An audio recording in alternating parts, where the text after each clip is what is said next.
Olá, bem-vindo, bem-vinda a mais um programa Palavra Ética aqui na TV Comunitária de Belo Horizonte, a TVC BH. Eu sou Gilvander Luiz Moreira. Lembrando que a programação da TVC BH está acessível através da internet, tvcbh.com.br, e também através do canal 6 da NET, canal 3 da Oi. No último dia 1º de dezembro, agora 2016, eu tive a alegria de entrevistar o Dr. Cláudio Luiz dos Santos, que é defensor público federal da Defensoria Pública da União, morando no Rio de Janeiro, e ele faz um trabalho extraordinário pelo Brasil afora como coordenador nacional de um GT Catadores, reforçando a luta dos catadores de material reciclável. Preste atenção na entrevista que eu gravei com o Dr. Cláudio Luiz dos Santos.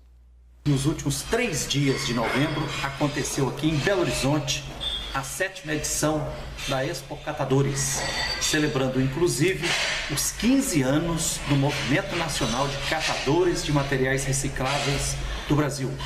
No Brasil atualmente, segundo dados do próprio movimento, cerca de 1 milhão de pessoas são catadores. E se a gente imagina que por trás de cada catador tem uma família, então aí está de 4 a 5 milhões de pessoas cumprindo a missão nobre, que é catar, reciclar e lutar pelo resgate da dignidade humana, por inclusão social, por preservação ambiental, fazendo um bem enorme à sociedade. E eu tenho a alegria de estar aqui ao lado do Dr. Cláudio Luiz Santos. Que beleza encontrar você aqui na Expo Catador nos últimos 3 dias, Cláudio. E o Dr. Cláudio Luiz Santos é defensor público da DPU, Defensoria Pública da União do Rio de Janeiro, né? É também o coordenador de um GT, um grupo de trabalho, os catadores a nível de todo o Brasil. Primeiro, Dr. Cláudio, eu queria dizer obrigado por nos conceder essa entrevista aqui, tá? E segundo, queria registrar aqui a minha grande alegria que foi encontrar você participando dos 3 dias dessa 7ª edição da Expo Catadores aí, o Movimento Nacional dos Catadores celebrando os 15 anos, e você integralmente lá no meio do povo. Parabéns, viu? Obrigado, muito me envaidece aqui, né, a possibilidade de estar aqui dialogando com vocês, e eu confesso que nem sei se sou merecedor, estou aqui assim, muito timidamente tentando cumprir meu papel, como você falou. Eu sou defensor público federal desde o final de 2012. Já ingressei na carreira, né, um pouquinho, digamos assim, quase dobrando o cabo da Boa Esperança, já mais de 40 anos. Você é natural de onde? Eu sou natural do Rio de Janeiro, São Pedro da Aldeia. São Pedro da Aldeia, lá um balneáriozinho lá de pescadores. Meu pai era pescador, minha mãe, né, empregada doméstica. Então, assim, chegar, eu na família, né, contando assim, os tios, e que não são poucos, que eu saiba, eu sou primeiro, assim, 3º grau. Então, já chegar defensor já é assim uma proeza. Prometido. Parabéns. Doutor Cláudio, por que você, tendo essa origem simples no meio do povo, pai pescador e mãe doméstica? Isso. Doméstica, né? Por que você resolveu lutar e fazer curso de Direito e batalhar até ser aprovado em um concurso da Defensoria Pública da União? Em Cabo Frio, na região dos Lagos, você não tinha acesso ao curso de Direito desde há uns 10 anos atrás, por aí, só Niterói e Rio de Janeiro. E minha mãe sempre apostou na minha educação, né? Ela vendia pastéis para eu estudar assim, nas melhores escolas. Você é filho único ou não? Não, eu sou o quarto de quatro irmãos. Sou o chamado temporão, assim. Minha história também de nascimento é peculiar, né? Minha irmã já tinha 15 anos e eu nasci assim de meus pais, aquela família mais antiga, eles já não conviviam, não coabitavam, embora no mesmo imóvel. Minha irmã mais velha casou, no dia que ela casou ela não pôde viajar, e em razão desse faltava um quarto, eles chegaram aí nesse dia, e aí em razão disso eu vim. Então assim, mas uma certeza que eu tenho é a necessidade da humanidade, né? Acho que a gente sentir na dor do outro a sua dor. E isso no Brasil a gente tem muito. E voltando lá à sua pergunta, essa foi a razão, né, de eu querer contribuir mais para a sociedade. Acho que é um mundo mais humano, e etc e tal. E o que eu devo fazer é procurar sentir na dor do outro a minha dor, aquele princípio, né, humanitário, assim, universal. Doutor Cláudio, e aí na DPU, na Defensoria Pública da União no Rio de Janeiro, você está numa área, podemos chamar assim, a área dos direitos humanos? Porque se acompanha mais especificamente a luta dos catadores, sim, não é? Sim. Na verdade, quando eu passei no concurso, aí eu procurei, né, desde que eu ingressei, conhecer os verdadeiros defensores de direitos humanos. Estou tendo o prazer aqui agora de conhecer mais dois defensores, né, que é a doutora Rosário, está aqui também filmando, segurando a câmera aí. E o senhor, então, como o Dom Ascona, né, o bispo lá no Marajó, a irmã Henriqueta, a Antônia Melo, de Altamira, e as lideranças, né, dos catadores, né, que são vidas assim, de luta para alcançar, as lideranças, né, do movimento Top Rua, enfim, a irmã Cristina, né, e tantos outros que eu não vou conseguir me recordar aqui, mas esses que na verdade eu considero defensores de direitos humanos. Então eu acredito que, e passo isso para os meus colegas, forjando esse processo de contato e conhecendo a história e procurando se envolver, que talvez um dia eu me considere, né, vencedor desse título, né, que a Constituição diz que eu carrego, defensor de direitos humanos, que somos todos os defensores. Eu acho que isso é importante, essa consciência do defensor público. Todos nós, defensores de direitos humanos. Eu sempre procurei reforçar isso na instituição. E esse GT Catador até surgiu em razão da nossa... Por que surgiu esse GT? Qual a importância dele? Como é que está sendo o trabalho? O GT Catadores, especificamente, né, ele surgiu a partir de um trabalho da DPU Belém junto ao lixão do Aurá, que começou lá em 2013. Aurá fica em Belém. Aurá, Belém do Pará. E o segundo maior lixão do Brasil. E a gente iniciou, na verdade, quem iniciou esse projeto, né, ele era o chefe anterior a mim, que eu estava chegando, ele saindo, mas ele já me passou: Cláudio, eu tenho esse projeto aqui que é importante. O governo federal, via CISC, né, estava fazendo uma divulgação, né, da importância, né, dos órgãos federais e municipais estaduais enveredarem esforços nesse processo de inclusão, concomitantemente à extinção das atividades, né, dos lixões. E aí eu peguei, na verdade, esse processo ainda no início lá e fui tocando. E desde 2013 a gente vem com um trabalho junto aos catadores e benefícios previdenciários. A gente tinha uma proposta de regularização fundiária, né, daquele entorno, e é lógico que todas aquelas obrigações legais que advêm da Política Nacional dos Resíduos Sólidos. Aí, a partir disso, a DPGU entendeu por bem montar também um GT que a gente apelida de GT Catadores. Na verdade, é um grupo nacional de trabalho que visa, né, a promoção do direito das catadoras e dos catadores em âmbito nacional. Que você está coordenando? Um por região. Hoje eu estou coordenador nacional. É um por região, mas um defensor por região. Mas ele é composto, esse GT dos catadores, só por defensores da DPU? Não tem representantes dos estados, não. E nem do movimento dos catadores? Não, só defensores. Só defensores. Doutor Cláudio, você teve a alegria e a responsabilidade de participar aqui, tempo integral, nos últimos 3 dias, né? Nos últimos 3 dias de novembro de 2016, esse grande, belíssimo encontro que foi a 7ª edição da Expo Catadores, celebrando os 15 anos do Movimento Nacional dos Catadores de Material Recicláveis. Apresente um pouco para quem não teve a oportunidade de participar, qual a importância desse encontro, quem participou, o que rolou lá. Inclusive o ex-presidente Lula esteve lá, né? Como é que foi a avaliação, a beleza, a importância desse encontrão dos catadores a nível nacional?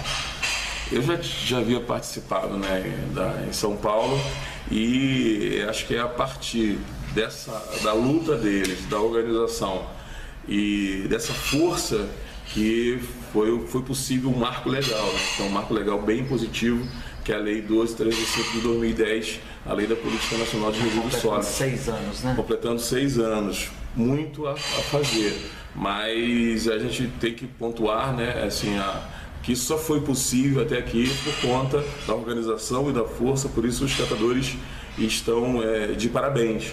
Acho que a visita do presidente Lula foi importante porque, segundo os próprios catadores reconhecem, né, ele foi assim o diferencial na possibilidade dessa luta do reconhecimento.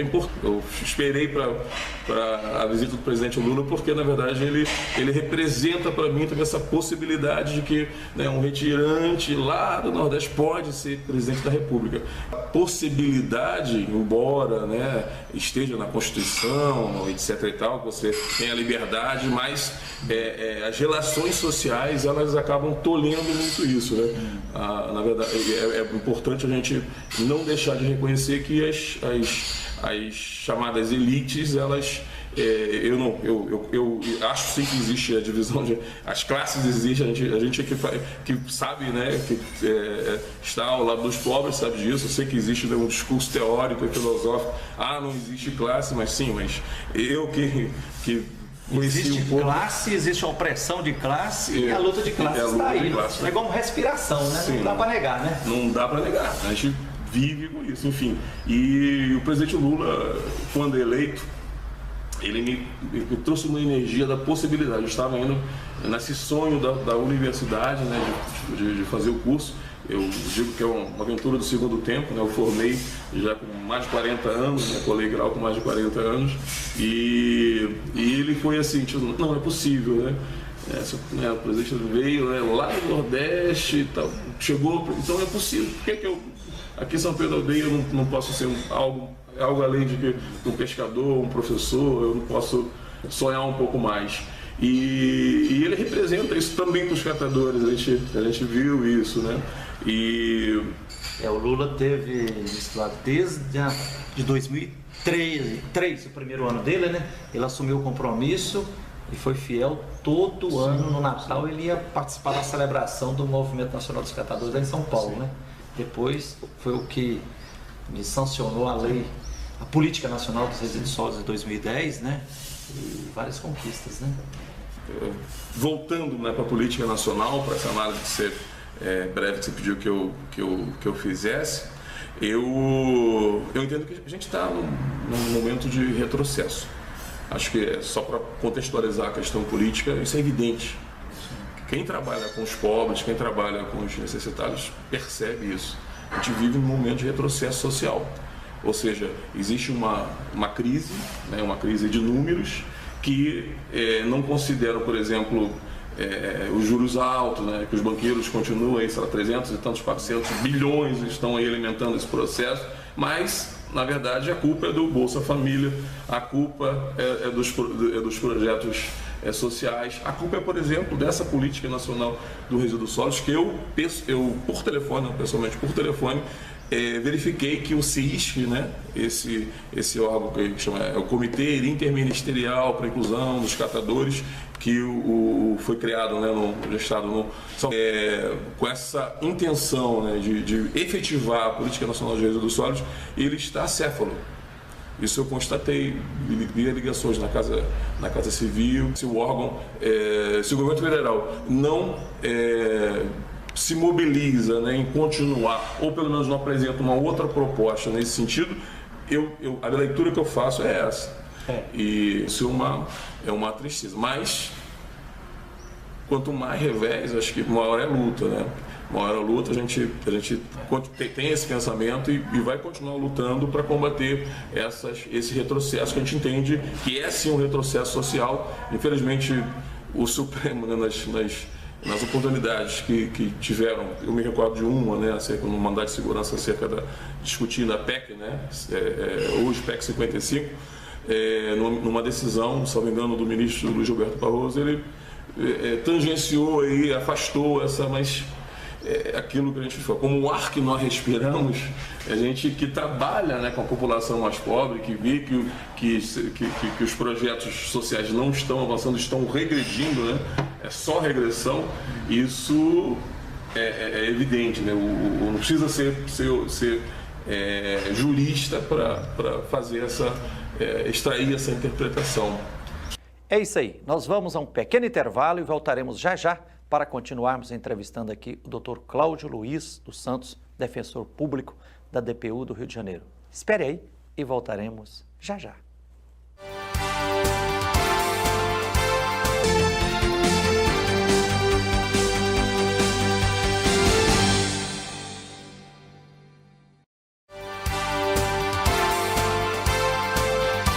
Olá, estamos abrindo o segundo bloco do Palavra Ética aqui na TV Comunitária de Belo Horizonte. Eu sou Gilvando Luiz Moreira e estamos nesse programa apresentando aqui uma entrevista que eu gravei no último dia 1º de dezembro de 2016 com o Dr. Cláudio Luiz dos Santos, que é defensor público da DPU, Defensoria Pública da União, e ele coordena a nível de Brasil um GT Catadores. Preste atenção na continuidade da entrevista que eu gravei com o Dr. Cláudio Luiz. Doutor Cláudio, refresque a memória aqui de quem vai nos acompanhar pela televisão e pela internet. Quais os pontos principais da política nacional dos catadores de material reciclável, de resíduos sólidos, que é uma conquista e que em parte não está sendo implementada pelas prefeituras, estados e pelo governo? Quando eu assumi agora a coordenação nacional, né, um colega que se afastou, então no primeiro momento que eu assumi, eu já procurei o movimento nacional no Rio de Janeiro, justamente para entender, né, a visão deles e o que está realmente acontecendo. Eu tenho esse princípio de atuação. Eu acho que eu não posso, na minha cabeça, interpretar assim assado sem conhecer efetivamente os protagonistas. O protagonista, eu costumo dizer que eu sou, né, a gente brinca que os advogados populares tem uma MFM, né? Aquele que se coloca antes do movimento, e que eu discordo, não sou, e o que está atrás do movimento. Eu sou na frente do movimento, desculpa, né, FM, e o que está atrás do movimento, tá, AM. Eu tenho essa postura. Eu entendo que a Defensoria, ou qualquer órgão de promoção de direitos humanos, né, ele deve ter essa postura, porque eu entendo que é uma postura, sobretudo, emancipatória, né? A gente não pode tolir o direito do titular, né, daquele que está sofrendo na pele, decidir. A gente vai esclarecer. E ainda que eles errem, às vezes o erro, né, por muitas vezes os erros nos ajudam, né, a pensar melhor, a seguir numa direção melhor. E aí nessa linha de advogado popular ou defensor popular AM, atrás do movimento, eu estou aqui, né, já conversei com a Rosário, que trabalha com eles há um tempo, né, conversei com umas lideranças justamente para sentir o que eles estão visualizando, né, dos acontecimentos políticos, né, da política pública especificamente. Porque eu imagino que o governo federal precisa ser eu pensei até numa recomendação, né, que é um documento técnico, né, e político também, no sentido de que eu imagino que ele não pode ficar omisso nesse processo. Eu entendo que indo, né, aos pontos da sua pergunta da Política Nacional de Resíduos Sólidos, eu entendo que a Lei de Política Nacional de Resíduos Sólidos foi pensada a partir de um contexto fático. Qual contexto fático? Que ainda persiste, que são os lixões, os catadores nos lixões e nas ruas, etc. E tal. Falta de reciclagem, falta de coleta seletiva. Falta de coleta adequada dos resíduos sólidos. Ambientalmente adequado dos resíduos sólidos. Né? Isso. E quando essa lei foi pensada, ela não desconsiderou a figura do catador, embora tenha trazido ali os princípios ambientais, os valores ambientais, aquela história de, né, que a nossa geração de fato precisa, né, pensar na geração futura, deixar um mundo melhor. Isso eu concordo, né? Uma responsabilidade geracional. Né? Isso, o princípio da solidariedade geracional, enfim. Mas eu entendo que esse princípio, né, e esse mandamento, esse dever, Nesse problema que envolve, né, o tratamento ambientalmente adequado dos resíduos sólidos, não pode esquecer do catador. Não pode esquecer do catador. E isso é o que eu sinto assim, o que eu sinto mais falta, né, nas discussões que eu tenho oportunidade de participar. Inclusive a Frente Ambiental do Congresso Nacional está puxando várias audiências públicas nas capitais dos estados. Aconteceu uma em Recife, aconteceu uma outra em Goiânia, e eu pude participar na de Goiânia, e nas outras audiências públicas que eu tive, e discussões que eu tive a oportunidade de participar. Na literatura, eu tenho alguns livros, eu sinto falta do protagonismo do catador. A bandeira assim, né, ambiental, ela ganhou uma força tão grande que acabou, né, escondendo ali a figura do catador. Eu não vejo exclusão aí nessa relação, né, social e ambiental. E eu acho que nessa relação social e ambiental, o que sai, o que brota, é justamente nessa equação, né, é o protagonismo do catador. Isso a partir até da interpretação da legislação. Uma legislação com 5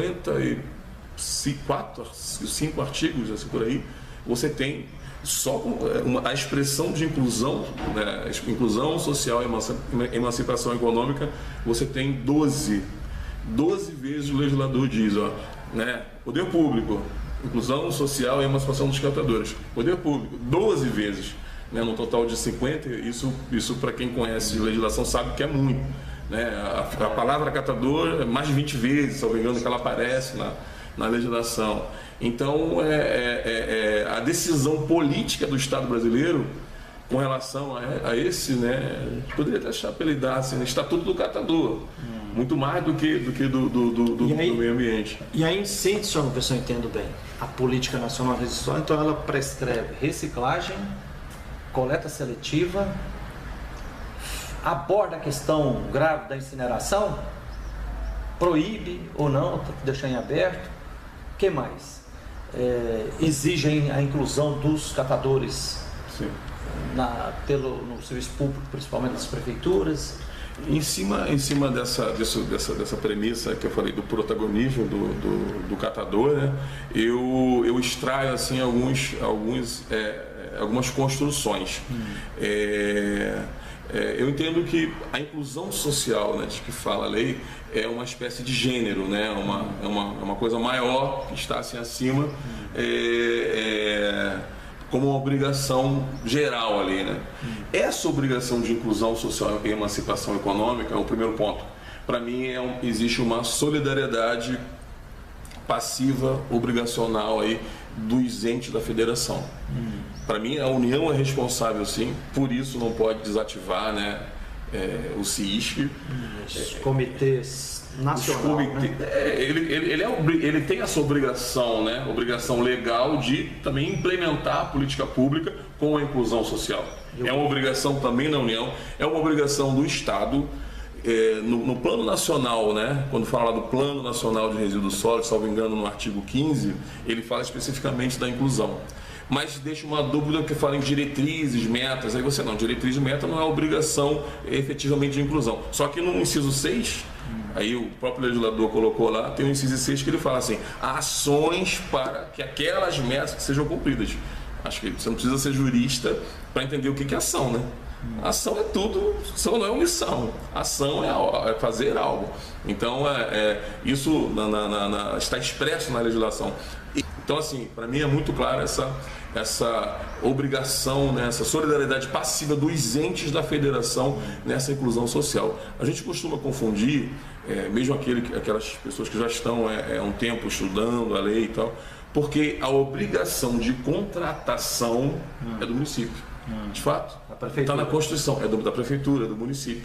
A contratação, mas a contratação é o ponto, é o momento derradeiro do processo de inclusão, que é maior, Processo de inclusão é incubação, capacitação, instrumentalização, ou seja, é o Estado, o poder público, né, tornar possível, reconhecendo, né, em cima daquela premissa, né, que é o princípio lógico que eu falei antes aqui, do protagonismo, reconhecer que eles são os agentes de fato, né, que prestavam e prestam um serviço público relevante, né, enquanto o poder público estava ausente há décadas e décadas. Então, essa obrigação não é uma obrigação de um Estado paternalista, não. É um Estado de direito que reconhece uma importante figura nesse cenário, né?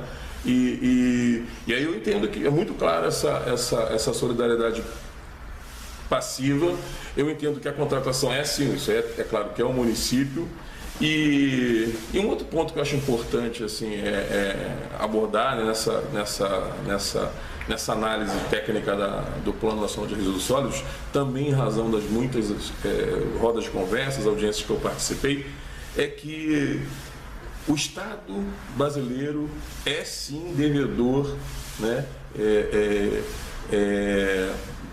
com relação a essa categoria.